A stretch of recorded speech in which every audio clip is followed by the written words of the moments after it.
Welcome to InfoStream, your daily current. Unsure what to listen to? Turn to us for today's headlines. Stay informed. European nations fear growing satellite threats. US boycotts G20 over farmer abuse allegations. Syria visit signals US-Syria relations shift. UK provides military support to Belgium due to drone incursions. China combats Southeast Asian cybercrime networks. Dozens missing after migrant boat sinking near Malaysia-Thailand border. Super Typhoon Fung-Wong impacts Philippines disaster recovery. Tanzania faces instability with Hassan's presidency. Kenyan activists released from Ugandan detention.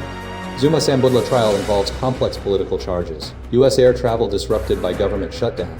Supreme Court blocks food stamp funding freeze. Portugal experiences escalating labor reform protests. Remembrance Sunday services held across UK and Wales. Royal family attends Festival of Remembrance. European nations warn of growing Russian and Chinese satellite threats. Several European nations, primarily Germany and the United Kingdom, have issued stark warnings regarding escalating threats posed by Russian and Chinese satellite activities. These nations are observing frequent instances of Russian interference, including jamming, stalking, and spying on Western satellites, fueled by Russia's ongoing invasion of Ukraine and increased cooperation with China. Russia's reconnaissance satellites have been tracked targeting Intelsat satellites used by German and Allied forces, while Chinese maneuvers involving high-speed approaches to satellites have raised international concerns.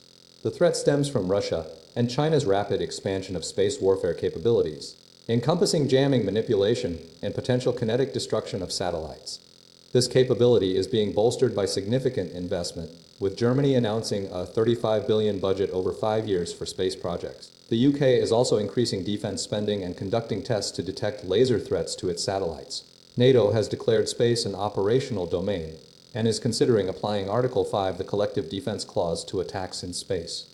However, analysts argue that NATO needs to accelerate its space enterprise to avoid falling behind. China's activities in space are viewed as a particularly significant threat, with its advanced capabilities and opaque objectives. Evidence suggests Russia's own satellite systems are not as fully integrated as anticipated, with instances observed of Russian fighter jets utilizing commercially sourced GPS navigation systems. European nations are responding with increased investment and strategic reviews, recognizing the urgency of the situation. Germany's commitment of $1.9 billion in 2025, coupled with UK initiatives, aims to bolster defenses and address the growing threat. Despite this response, concerns remain about the pace of adaptation and the potential for a widening gap in space capabilities between nations. The situation highlights a new dimension to geopolitical competition, with space becoming a critical battleground. US boycott of G20 over discredited allegations of white farmer abuse, though the United States will not participate in the upcoming G20 summit hosted by South Africa. Announced by President Donald Trump, citing what he termed a total disgrace. This decision stems from unsubstantiated claims of widespread persecution and abuse targeting white farmers in South Africa. Trump asserted that Afrikaners, descendants of Dutch settlers, were being killed and slaughtered, and their land illegally confiscated, prompting the U.S. to withdraw all government officials. He initially proposed sending Vice President J.D. Vance instead of himself. South Africa's foreign ministry strongly refuted these allegations, stating that characterizing Afrikaners as exclusively white is historically inaccurate. They emphasized that the claim of persecution lacks factual basis and has been dismissed by a South African court in February. Despite this, Trump has repeatedly voiced concerns about alleged discrimination against the white minority, including a confrontation with President Cyril Ramaphosa in May.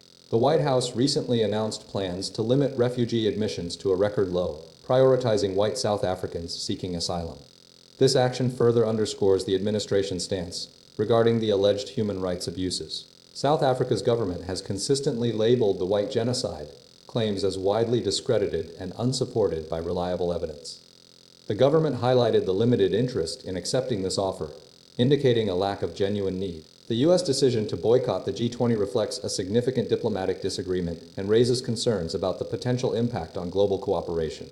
The situation remains contentious, with South Africa firmly rejecting the accusations and the U.S. maintaining its position based on these disputed allegations. Syria's Sharaa visit signals shift in US-Syria relations. Syrian President Ahmed Sharaa arrived in Washington, D.C. for a significant visit, marking a pivotal moment in US-Syria relations following the lifting of sanctions and his removal from the list of specially designated global terrorists. This development formalized earlier in the week with a U.S. resolution backed by the UN Security Council, signifies a gradual easing of restrictions on Syria and its new leadership, spearheaded by President Trump. The primary objective of Shara's visit is to engage in joint efforts to tackle the remaining vestiges of the Islamic State group within Syria. Prior to his arrival, Syrian security services reported detaining 71 suspected members of ISIS, alongside the seizure of weapons and explosives. This action underscores the ongoing efforts to dismantle extremist organizations operating within the country.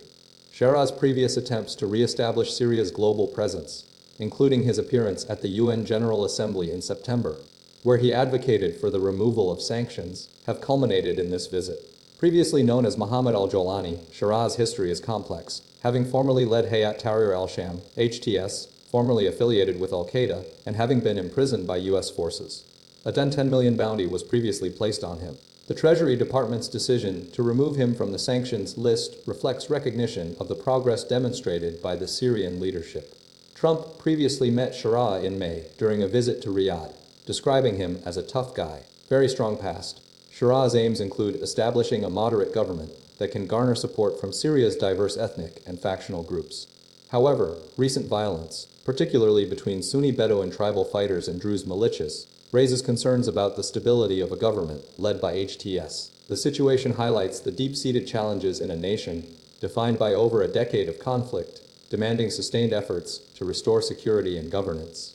Shara's visit is therefore a crucial step in redefining the relationship between the two nations and addressing the complex security landscape of Syria. UK military support for Belgium following drone incursions.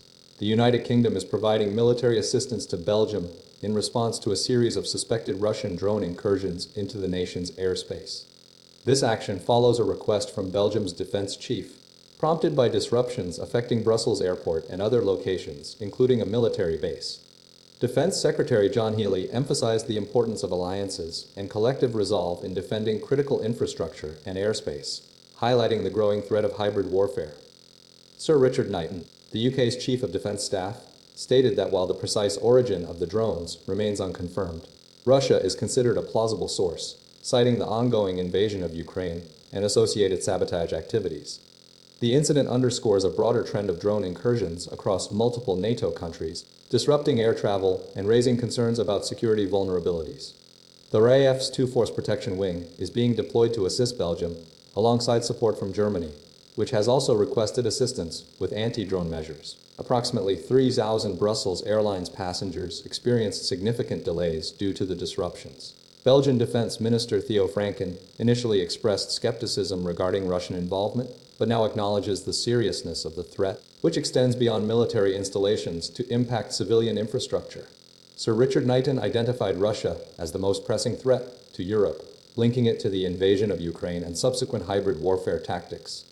The UK is focusing on bolstering its defenses against such threats, recognizing the potential for sabotage and attacks on its own soil. The escalating situation highlights the challenges posed by Russia's ongoing military operations and the need for enhanced security cooperation among European nations. The incident serves as a stark reminder of the evolving nature of modern warfare and the importance of preparedness in confronting hybrid threats. China's crackdown on Southeast Asian cybercrime networks. Chinese authorities are intensifying a crackdown on vast cybercrime networks operating primarily in Myanmar, targeting Chinese nationals involved in sophisticated fraud schemes. This operation, highlighted through state-produced documentaries and publicized trials, aims to protect Chinese citizens and dismantle criminal organizations. Thousands of Chinese individuals, lured by deceptive job offers amid economic challenges, were trapped in scam farms, enduring brutal conditions and forced to defraud victims globally. At the heart of the problem were powerful mafia families, such as the Weiss, Lias and Mings, who established dominance in locking Myanmar, exploiting gambling and prostitution to amass billions. These godfathers controlled numerous scam compounds, employing violence including chopping fingers and using electric batons against unwilling workers. The crackdown began in 2023 with the arrest of these families and subsequent trials, with many receiving death sentences or lengthy prison terms. Recent investigations have uncovered a new generation of power within locking, further demonstrating the scope of the criminal enterprise. This new syndicate, equally violent, is also being prosecuted, emphasizing the government's commitment to eradicating all organized crime. Over 57,000 Chinese nationals have been arrested since 2023, reflecting the scale of the operation. The situation has sparked widespread concern within China, with numerous individuals still missing after being lured to these scam centers. The case of actor Wang Jing, who was taken to a Myanmar scam farm, went viral, highlighting the vulnerability of Chinese citizens abroad. The government's public campaigns and trials are intended to calm domestic anxieties and reassure families of victims. Authorities report a steady decline in cybercrime incidents within China, suggesting the effectiveness of the crackdown. The operation extends beyond the initial mafia families, targeting all organized criminal networks. The government's focus on security and stability is increasingly important to the Chinese population. The ongoing efforts demonstrate a significant shift in China's approach to combating transnational crime and protecting its citizens. Tragic migrant boat sinking near Malaysia-Thailand border results in dozens missing. A devastating incident unfolded near the Malaysia-Thailand border, resulting in the sinking of a migrant vessel and the confirmed deaths of one individual, with dozens more unaccounted for. Initial reports, corroborated by both the BBC and CNN, detail a harrowing event that has prompted a large-scale search and rescue operation. The vessel capsized approximately 300 kilometers south of Thailand, near the island of Koh Tao, on Thursday. Following the sinking, Malaysian Coast Guard officers are actively searching for additional survivors. As of Sunday, 10 individuals were successfully rescued, including 3 Myanmar men, 2 Rohingya men, and 1 Bangladeshi man. Sadly, the body of a Rohingya woman was recovered from the sea. The incident involves approximately 300 migrants who had initially boarded a larger vessel. Due to concerns about detection by Malaysian authorities, the migrants were instructed to transfer to 3 smaller boats, each carrying around 100 people. The exact status of these 2 remaining vessels is currently unknown, adding to the complexity of the rescue efforts.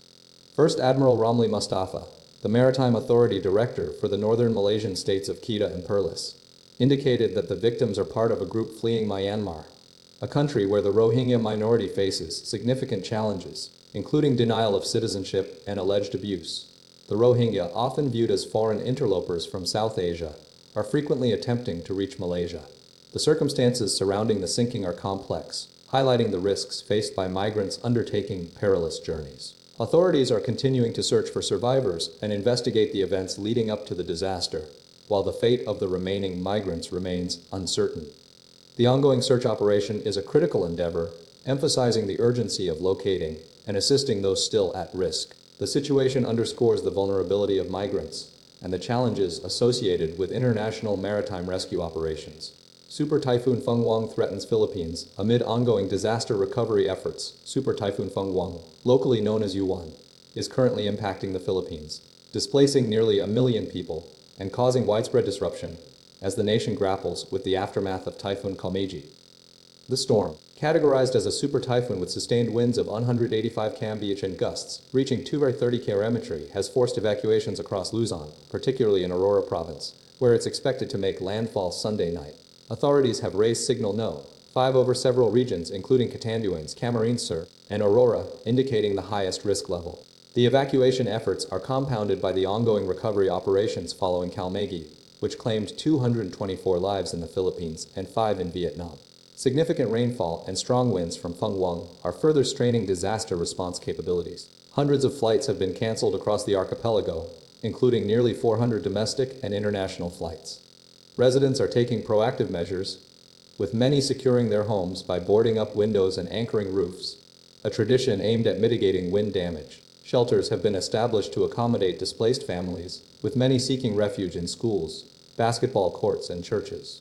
Concerns are widespread, with many expressing fear of flooding, particularly given the proximity of homes to rivers and coastal areas. The military has been deployed to assist with humanitarian aid and disaster response, redirecting approximately 2,000 troops from field training.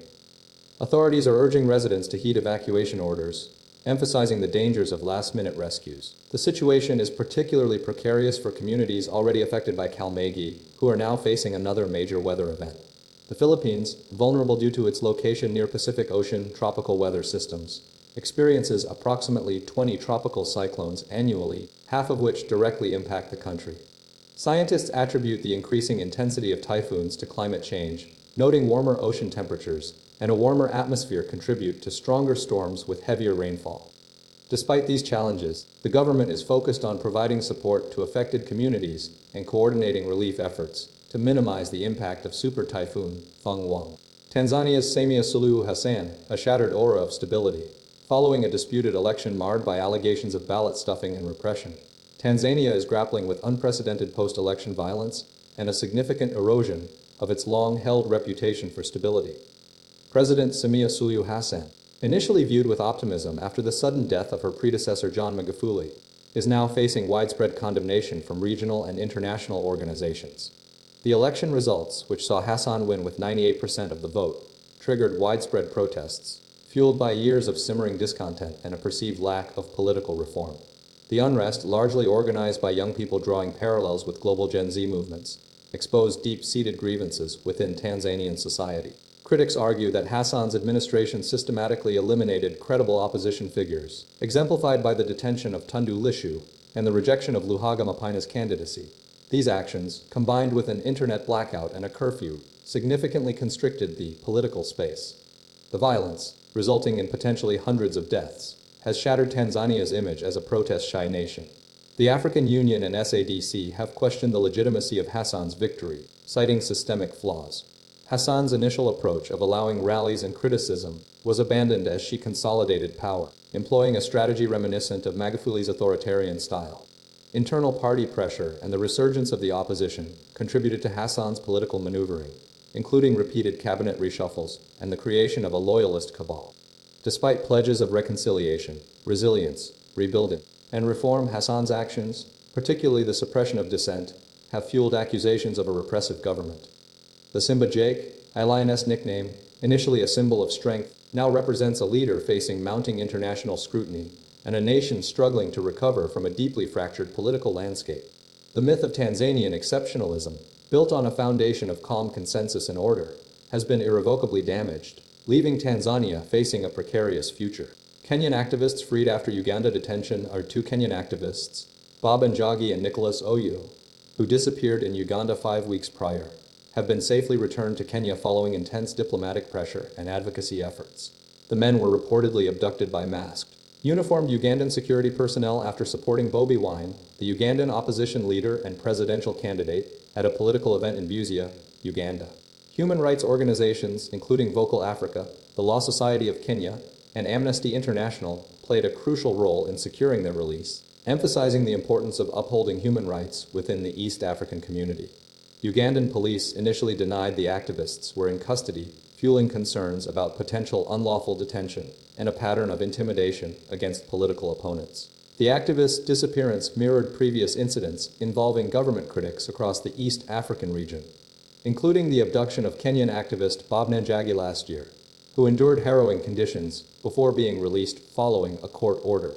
The case gained international attention due to the repeated disappearances and detentions of individuals linked to Bobi Wine, highlighting a broader concern about potential collaboration between East African governments to suppress dissent.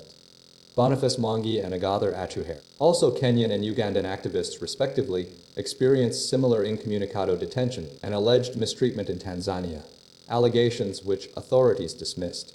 The situation has prompted widespread condemnation and raised serious questions about the rule of law and human rights practices within the region. The release of Njagi Oyo Mwangi and Achuhere represents a significant victory for human rights advocates.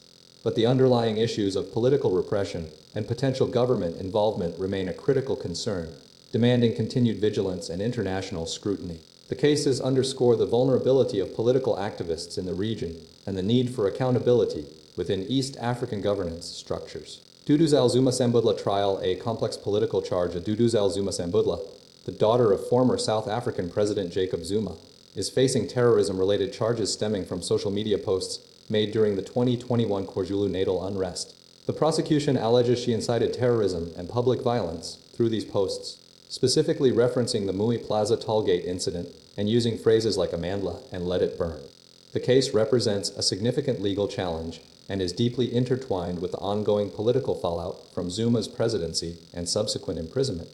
The charges, filed nearly 4 years after the unrest, are considered unusual in South Africa and have sparked considerable debate. Prosecutors are attempting to establish a direct link between Zuma-Sambudla's online activity and the violence, requiring proof of intent to incite terrorism, a high evidentiary bar. The case has been described as highly politicized, with a strong public interest due to her father's prominent role and the MK party's support. Several dozen tweets from July 2021 are central to the state's case. The prosecution argues that her use of phrases like "Amandla" and "let it burn" directly encouraged the unrest. The National Prosecuting Authority, NPA, has acknowledged the complexity of the case, admitting they require external expertise on social media due to a lack of in-house expertise. The MK party, now led by Zuma, has vehemently denounced the charges as a social injustice and a political ploy, while spokesperson Nalamulo Ndlila dismissed them as trumped-up charges. The case is expected to generate significant public interest and further fuel the ongoing Zuma drama. In South Africa, only a handful of other cases related to the 2021 unrest have reached court, and there have been challenges with witness cooperation due to fears of reprisal. The MPA's hesitancy in pursuing convictions reflects broader difficulties in securing evidence and witness testimony. Political science academic Prof. Mengumezulu believes the case is politically motivated and a way of fighting her father. The legal team is attempting to prove intent and causation, recognizing the difficulty in establishing a direct link between online expression and real-world violence. The outcome of the trial is highly uncertain, but it will undoubtedly remain a significant event in South Africa's legal and political landscape. U.S. air travel crippled by government shutdown. The United States is experiencing a severe disruption to air travel as over 400 flights have been canceled and nearly 6,000 delayed due to a federal government shutdown. The Federal Aviation Administration, FAA, mandated a reduction in air travel capacity by up to 10% at 40 of the nation's busiest airports, impacting both commercial and private flights. This measure is being implemented because air traffic controllers, working without pay, are experiencing significant fatigue. The government shutdown, now in its 39th day, the longest in history, continues to exacerbate the crisis. Negotiations between Republicans and Democrats to resolve the funding impasse remain stalled, impacting American citizens through reduced food aid payments and widespread flight disruptions. Airlines, including American Airlines, are publicly urging political leaders to reach an immediate resolution. Significant delays are being reported across major U.S. airports, with Charlotte Douglas International, Newark Liberty International, and Chicago O'Hare International experiencing the highest numbers of cancellations. John F. Kennedy International, Hartsfield-Jackson Atlanta International, and LaGuardia are also facing substantial delays. Newark Liberty International is currently experiencing average arrival delays of over 4 hours and departures delayed by 1.5 hours. The FAA strategy involves gradually increasing flight reductions, starting at 4% on Friday, rising to 6% by November 11th, 8% by November 13th, and ultimately reaching 10% by November 14th. This prioritization aims to maintain flight safety while air traffic controllers continue their essential work without pay. The situation is further complicated by the impact on private jets, which are being redirected to smaller airports to alleviate pressure on commercial controllers. The Thanksgiving holiday, one of the busiest travel seasons, adds to the complexity of the situation. The FAA's actions are a direct response to the ongoing shutdown and its effect on the nation's air traffic control system. Supreme Court halts food stamp funding freeze. The Supreme Court issued an emergency order Friday, temporarily suspending a lower court's ruling that mandated full payment of Supplemental Nutrition Assistance Program, a SNAP benefits to millions of Americans. This decision effectively halts the Trump administration's attempt to partially fund the program, which provides crucial food assistance to approximately 42 million individuals, roughly 1 in 8 Americans. The program, costing nearly $9 billion monthly, is currently embroiled in a legal battle over funding stemming from the ongoing federal government shutdown. A Rhode Island judge, John McConnell, had previously ruled that the administration's partial funding strategy constituted unlawful withholding of food aid, citing political reasons and warning of immediate hunger risks for 16 million children. This ruling prompted the USDA to seek an administrative stay from the Supreme Court. The court's temporary order freezes the lower court's decision for 2 days, allowing the government to pursue an appeal. The legal dispute centers on the USDA's announcement of a November funding halt, driven by the government shutdown. Prior to the Supreme Court's intervention, the USDA was attempting to comply with various court orders, including utilizing contingency funds for at least partial funding. Several states have responded by drawing on their own financial reserves to maintain SNAP payments, which average around $6 per day for recipients via preloaded debit cards. However, these state efforts are limited, with some unable to replace the lost federal funding. The Supreme Court's action represents a significant setback for the administration's strategy and highlights the broader impact of the protracted government shutdown, which has left hundreds of thousands of government workers without pay and disrupted vital services. The legal battle over SNAP funding remains a contentious issue, reflecting the deep political divisions within the country. The court's temporary stay provides a brief respite, but does not resolve the underlying funding dispute, leaving the future of SNAP benefits uncertain. Portugal protests escalate over proposed labor reforms. Massive demonstrations erupted in Lisbon, Portugal, as tens of thousands of citizens took to the streets to vehemently oppose the government's recently proposed labor reforms. The protests represent a significant escalation of discontent surrounding changes intended to reshape the Portuguese workforce. The center-right government, led by Prime Minister Luís Montenegro, is advocating for significant alterations to labor laws, primarily driven by the stated goal of boosting job flexibility and enhancing productivity within the nation. Central to the government's proposals is the easing of conditions for employers to terminate employment contracts, effectively increasing the vulnerability of workers. Furthermore, the reforms include provisions to facilitate the outsourcing of work to external companies, potentially diminishing the stability of jobs within Portuguese businesses. Critically, the government intends to restrict certain types of compassionate leave, notably reducing bereavement leave specifically for women experiencing miscarriages. This aspect of the reforms has drawn particular criticism and fueled considerable anger amongst the public. Responding to the government's actions, Portugal's largest union, the CGTP, has labeled the reforms as one of the greatest attacks ever made against workers in the country's history. In a decisive move to demonstrate the union's opposition, the CGTP has announced a nationwide general strike scheduled for December 11. This strike is anticipated to further disrupt economic activity and amplify the public's outcry. The government's justification for the reform centers on the need to address Portugal's economic challenges, including its status as one of Western Europe's poorest nations.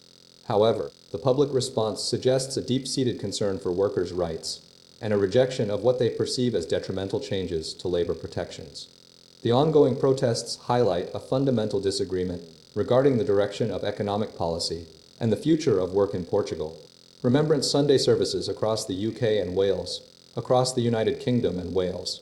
Remembrance Sunday services were held to honor those who died in conflicts, both recent and historical. The central event was the National Service of Remembrance in London, led by King Charles, with Prince William in Royal Air Force uniform. Thousands attended, including veterans, political leaders, and representatives from Commonwealth nations. The 2-minute silence, signaled by cannon fire, was a core element of the proceedings. In Scotland, services were held in Edinburgh, Glasgow, and across the country, including Cardiff, Carmarthen, and numerous smaller communities. Key events included wreath-laying ceremonies, military parades, and services at locations such as Glasgow Cathedral and the Welsh National War Memorial.